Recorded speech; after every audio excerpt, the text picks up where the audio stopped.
Suppose I told you about a people who have mentioned their homeland after finishing their meals for more than 3,000 years. Suppose I told you that this people mentioned their homeland in the blessings they recited after their meals, whether they lived in Babylon, Spain, or Yemen. Poland, Morocco, Ethiopia, or countless other places throughout the world. Suppose I told you that this people continued mentioning their homeland after their meals, generation after generation, despite exile, persecution, expulsion, and dispersion. What would you call such a people? You would probably call them indigenous.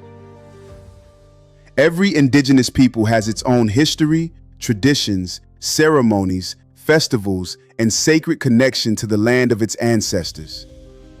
The Maori, Native American peoples, and Aboriginal peoples of Australia have all preserved ancient memories of their homelands.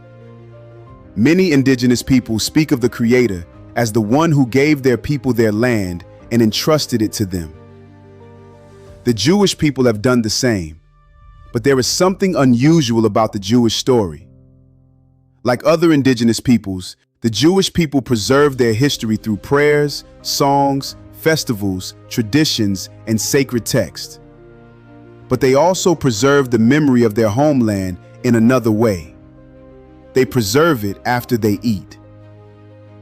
At the heart of Birkat Hamazon, the grace after meals, Jews recite the words of this week's Torah portion, Akav.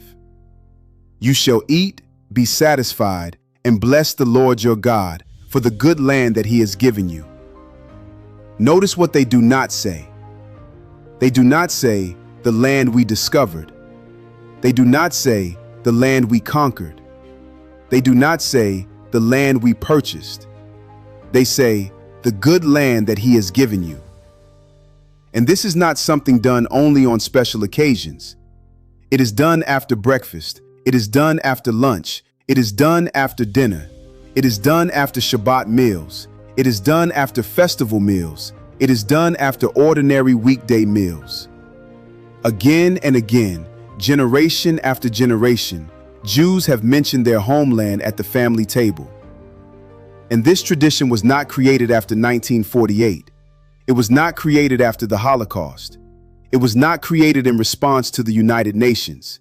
It was not created in response to modern attempts to deny Jewish indigenous rights. This practice goes back more than 3,300 years to Moses himself. A Jew in Babylon said these words. A Jew in Spain said these words.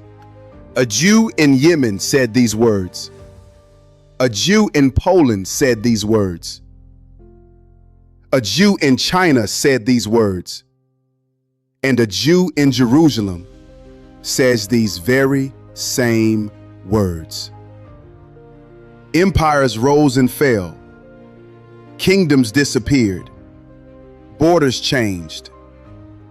Yet the words remained the same. That is not merely history. That is not merely religion. That is indigenous memory. This is James Hudson for the Jewish Indigenous Rights Video Minute Series, otherwise known as Zionism.